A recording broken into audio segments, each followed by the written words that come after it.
Hello, a very good morning to all of you. Welcome to Shaz Biology. I hope you all are fine. जैसा कि आप जानते हैं हमने how do organism reproduce में पूरा प्लांट वाला पार्ट जो था वो पूरी तरह से कंप्लीट कर लिया। अब जो रिमेनिंग पार्ट है यानी ह्यूमन रिप्रोडक्शन है वो हमारा रह गया। तो चलिए फिर हम आज से अपना ह्यूमन रिप्रोडक्शन स्टार्ट कर रहे हैं। सबसे पहले सेक्सुअल रिप्रोडक्शन क्या होता है। देखिए रिप्रोडक्शन एक्चुअल में क्या होता है। रिप्रोडक्शन बेसिकली क्या होता है कि जब एक ऑर्गेनिज्म अपने जैसे ही एक ऑफस्प्रिंग को क्या करता है, बर्थ देता है, तो उसे हम सिंपल लैंग्वेज में रिप्रोडक्शन कहते हैं। ठीक है। Mode of reproduction in which new individual are form from two parents. ठीक है। किससे बनते हैं? न्यू इंडिविजुअल फॉर्म होता है टू पेरेंट्स से। याद रखिए सेक्सुअल और सेक्सुअल में डिफरेंस किसका है? सेक्सुअल रिप्रोडक्शन में हमेशा एक पेरेंट का इन्वॉल्वमेंट होता है और सेक्सुअल रिप्रोडक्शन में हमेशा दो पेरेंट्स का इन्वॉल्वमेंट होता है। असेक्सुअल में कोई गैमेट का इन्वॉल्वमेंट नहीं होता, जबकि सेक्सुअल में गैमेट का इन्वॉल्वमेंट होता है। ये दो मेन पॉइंट है जो आपको याद करके रखने, मतलब मेन है। ये तो ऑलमोस्ट ये ऐसा डिफरेंस है जिसे भी किसी ने भी पूछा और आपने बता दिया तो वो ये कहेगा वाह, इसके सारे कंसेप्ट क्लियर हैं, क्योंकि ये मेन डिफरेंस है ना। चलिए, तो sex is involve fusion of between male and female gamete give rise to the new organism. देखिए हम लोग जो हैं वो यूनिसेक्सुअल है। यूनिसेक्सुअल मतलब एक हमारी बॉडी में एक ही सेक्स है, एक ही तरह से मान के चलिए। हम जैसे जो मेल है वो मेल क्या करता है, मेल की बॉडी के अंदर मेल का रिप्रोडक्टिव पार्ट है एंड फीमेल की बॉडी के अंदर फीमेल का रिप्रोडक्टिव पार्ट है। ठीक है। तो हम क्या है, यूनिसेक्सुअल है। New individuals are not identical to the parent. जो सेक्सुअल रिप्रोडक्शन से होते हैं वो हमेशा उनमें थोड़ा सा फ़र्क देखने को मिलता है, वेरिएशन देखने को मिलता है। वो कॉपी नहीं होते, वो क्लोन नहीं होते। हम अपने माँ बाप से मिलते हैं, आप लोग भी होंगे, आपकी शक्ल, आपके फीचर्स, कुछ ना कुछ आपके पेरेंट्स से मिलता होगा, मदर से या फादर से। उसी से आप लोग आपको पहचानते, अच्छा ये आपके ऊपर गया है, ये बेटा आपका, अच्छा मम्मा पे गया है, ये पापा पे गया है, ऐसा कहते हैं। मगर कभी ऐसा कहते हुए सुना है कि अरे ये तो बिल्कुल ही कॉपी है, ट्विन्स है ये तो अपने फादर की शक्ल का एकदम। कभी ऐसा होता है? कभी नहीं ऐसा होता। क्यों? क्योंकि कहीं ना कहीं जब DNA copy, genetic material copy हो रहा होता है तो उस ड्यूरेशन ऑफ पीरियड में कहीं ना कहीं थोड़ी बहुत वेरिएशन आ जाती है। तो असेक्सुअल रिप्रोडक्शन में वेरिएशन नहीं होती, जबकि सेक्सुअल रिप्रोडक्शन में वेरिएशन होती है और वेरिएशन काफ़ी बेटर होती है। जैसे आपको कभी देखिएगा ध्यान से, आप डॉग्स आपको ज़्यादातर सिमिलर दिखेंगे कुछ, अगर सेम कलर के, तो मगर अब आप उन्हें ध्यान से देखेंगे ना, अगर आप एक नज़र में उन्हें देखेंगे ना तो आपको लगेगा अरे एक जैसी तो दिखते हैं, बस थोड़े से इसकी हाइट ज़्यादा होगी, ये थोड़ा मोटा होगा, ये थोड़ा पतला। मगर आप गौर से उन्हें जब देखेंगे, मतलब कंसंट्रेट करके देखेंगे, तो आपको उनकी फीचर, आपको उनमें डिफरेंस नज़र आ जाएगा। तो ये रीज़न है कि वेरिएशन कॉपी कभी, सेक्सुअल रिप्रोडक्शन में वेरिएशन होती है, कॉपी कभी नहीं होता। जेनेटिक मटेरियल पूरी की पूरी कॉपी नहीं होते, यानी क्लोन नहीं होते। और sexual mode of reproduction slower होता है। ऑब्वियस सी बात है कि अगर एक ऑफस्प्रिंग बनेगा तो उसे पूरा 9 मंथ का टाइम पीरियड लगता है बनने में। चलिए, सेक्सुअल रिप्रोडक्शन के एडवांटेज क्या है ये भी पूछा जाता है, और ये क्वेश्चन पता है क्या बनता है कि what is the advantages of sexual reproduction over asexual reproduction. To incorporate variation in species which in turn ensure survival of species. यानी वेरिएशन सबसे इंपॉर्टेंट पॉइंट है सेक्सुअल रिप्रोडक्शन का, वेरिएशन देता है, और जहाँ वेरिएशन होगा वहाँ पर सर्वाइवल स्पीसीज की ज़्यादा होगी। ठीक है। देखिए आप अपने, जब ये चैप्टर फिनिश होगा उसके बाद जब आप हेरिडिटी पढ़ेंगे तब आप बेटर वे में वेरिएशन को समझ पाएंगे। बस अब आप इतना समझ के रखिए कि जो कैरेक्टर्स आपको आपके पेरेंट्स से मिलते हैं, जिनकी वजह से आप उनके जैसे दिखते हैं, वो बेसिकली क्या होता है, वो जेनेटिकली कैरेक्टर, वो हेरिडिटी होते हैं। मगर जो कैरेक्टर आप, जिनकी वजह से आपके अपने पेरेंट्स से थोड़ा सा डिफरेंट दिखते हैं, वो वेरिएशन होता है। अभी एक सिंपल कंसेप्ट समझ के चलिए। Enable organism to survive under unfavourable condition. Variation से क्या होता है कि अनफेवरेबल कंडीशंस में भी वो सर्वाइवल हो सकता है। अब आते हैं सेक्सुअल रिप्रोडक्शन के लिए क्या कोई एज होती है पर्टिकुलर, या सेक्सुअल रिप्रोडक्शन किसी भी वक्त हो सकता है।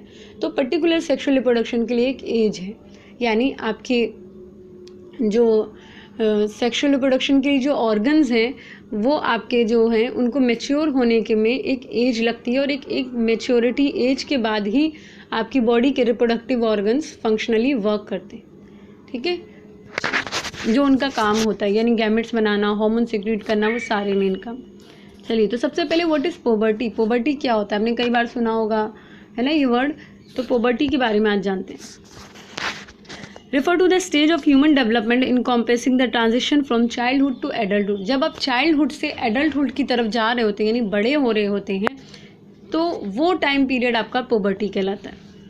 ठीक है, बायोलॉजिकल फिनोमिना से समझे तो refer to the biological changes, वो चेंजेस जिसकी वजह से आपकी बॉडी में सेक्सुअल मैच्योरेशन हो रही होती है, that occur during the transition from childhood to adulthood, और वो आपको चाइल्डहुड से कहाँ ट्रांजिशन कर रही है, एडल्टहुड के अंदर, है ना। आपने देखा होगा, आपने खुद भी नोटिस किया होगा कि आज आपकी जो बॉडी है इस एज में, वो उस तरह की बॉडी आपकी छोटी क्लास में नहीं थी। ठीक है, यानी आज जो बच्चा है उसकी बॉडी में रिप्रोडक्टिव ऑर्गन्स प्रॉपर तरीके से वर्क कर रहे हैं, उनकी बॉडी में गैमेट्स बन रहा है, मगर एक क्लास 3rd के स्टूडेंट की बॉडी के अंदर गैमेट्स नहीं बनेंगे, क्योंकि जब तक वो अपना एक टाइम पीरियड पूरा मेच्योरिटी तक का नहीं पूरा करता, तब तक आपको बेसिकली क्या होगा, आपके सेक्शन रिप्रोडक्टिव ऑर्गन मेच्योर नहीं होते। मान लीजिए आप एक छोटा सा पेड़ लाए, आपने पेड़ को गमले में लगा दिया, लगाने के बाद आप क्या एक्सपेक्ट करते हैं कि कल ये आपको फूल देगा? कभी नहीं देगा। क्यों? क्योंकि इसका एक टाइम पीरियड है, ये एक टाइम पीरियड के हिसाब से चलेगा, कितने टाइम में ये कितना बड़ा होगा, उसके बाद कितने टाइम में ये फ्लावर देना स्टार्ट करेगा। इसी तरह ह्यूमन के अंदर भी है कि एक टाइम पीरियड है जिसमें आपके सेक्सुअल रिप्रोडक्टिव और जो आपके रिप्रोडक्टिव ऑर्गन्स हैं वो क्या होते हैं, बेसिकली मेच्योर होते हैं। अच्छा, तो ये फिर तो अगर टाइम पीरियड है तो कोई एज होगी, तो टाइम पीरियड के लिए एज ज़रूर है। सेकेंडरी सेक्स देखिए, बॉयज़ के लिए 9 to 13 ईयर्स है, बॉयज़ 9 to 13 ईयर्स की एज में पुबर्टी अटेंड करते हैं, और गर्ल्स जो होती हैं वो 8 से लेके 13 ईयर्स तक पुबर्टी अटेंड करते हैं। ठीक है, चलिए।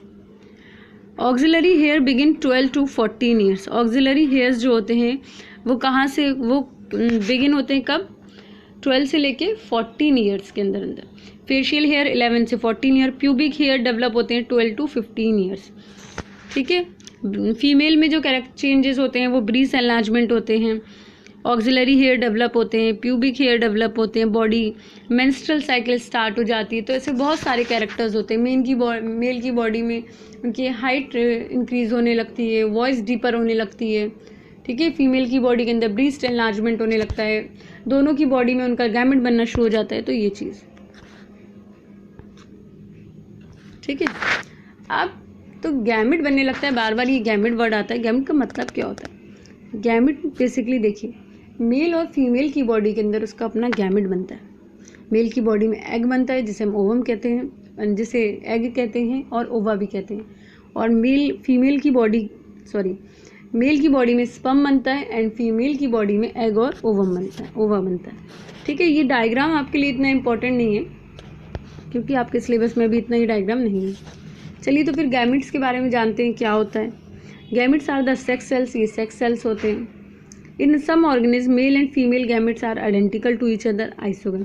कुछ ऐसे ऑर्गेनिजम्स होते हैं जिनके अंदर मेल और फीमेल गैमेट एकदम कॉपी होते हैं, आप पहचान नहीं सकते कि कौन सा मेल गैमेट और कौन सा फीमेल गैमेट है, तो उन्हें आइसोगैमी कहते हैं। ठीक है, और इसका एग्जाम्पल है स्पायरोगैरा, एल्गी है ये एक। जबकि कुछ अनाइसोगैमी होती हैं। अनाइसोगैमी मतलब हम जो है ह्यूमन, उनके जो गैमेट्स है वो अनाइसोगैमी है। मेल गैमेट बिल्कुल अलग है और फीमेल गैमेट बिल्कुल अलग है। हम उसे देख के पहचान सकते हैं कि हाँ ये मेल गैमेट है, ये फीमेल गैमेट है, तो हम अनाइसोगैमी है। मेल गैमेट मोटाइल होता है, मूव करके जाता है। मेल गैमेट का काम होता है फीमेल गैमेट तक पहुंचने का। फीमेल गैमेट का साइटोप्लाज्म ज़्यादा होता है क्योंकि मेल गैमेट अपना साइटोप्लाज्म लेके नहीं इतना जा सकता, क्योंकि इसे मूव करना है तो वो जितना हल्का रहेगा उतनी आसानी से मूव कर पाएगा फीमेल की बॉडी के अंदर। तो फीमेल गैमेट फूड और का स्टोरेज होता है। Fusion of male and female gamete से क्या बनता है? नया ऑर्गेनिज्म बनता है। जब ये दोनों गैमेट फ्यूज होंगे तो नया ऑर्गेनिज्म बनेगा। ठीक है, एग प्लस एम से क्या बनता है? स्पर्म से जाइगोट बनता है।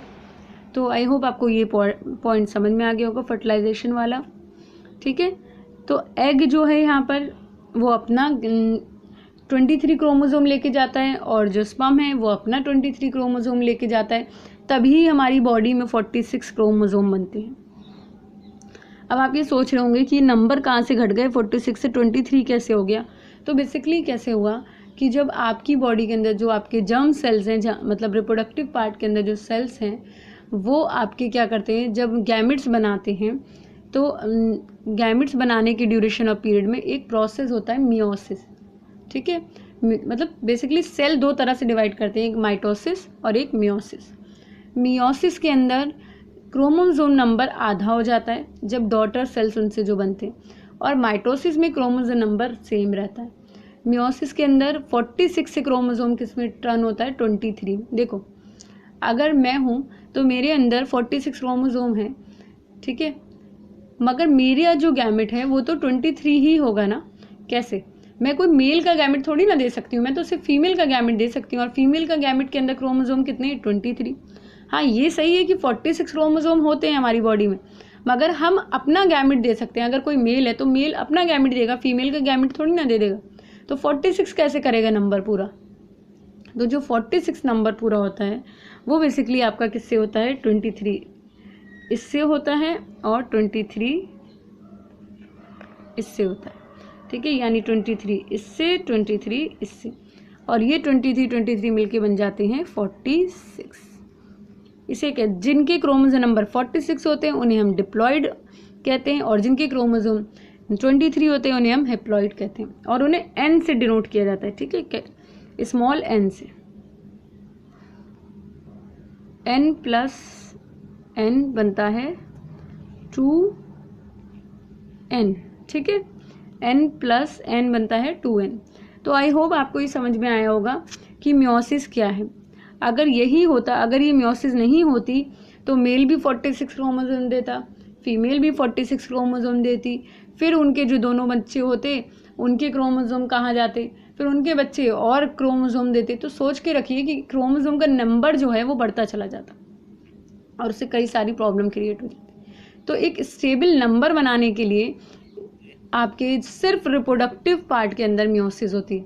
पूरी बॉडी के अंदर आपके जो होती है वो सोमेटिक सेल्स जो होते हैं उनके अंदर आपके कौन सा सेल डिवीज़न होता है, उनमें माइटोसिस होता है जो क्रोमोसोम नंबर को मेंटेन करके रखता है। जब आपको चोट लगती है, कहीं छिल जाता है, तो थोड़े दिनों बाद वहाँ पर स्किन दोबारा से आ जाती है, न्यू सेल नहीं डेवलप होती, न्यू सेल आ जाते हैं और स्किन रिपेयर हो जाती है। तो ये था माइटोसिस। मगर जब गैमेट बनना होता है तो होता है मियोसिस, और मियोसिस के अंदर क्या होता है, क्रोमोसोम नंबर 23 और 23 मिलकर 46 बनाते हैं, ठीक है। आई होप आपको समझ में आ गया होगा। कल मैं मियोसिस वाला पार्ट आपको दोबारा से पढ़ा दूंगी एक बार स्लाइड्स के थ्रू, ताकि आपको बेटर तरीके से समझ में आ जाए। आई होप आपको मेरा लेक्चर पसंद आया होगा। अगर आपको मेरा लेक्चर पसंद आए तो please like, share and subscribe करिएगा। Thank you.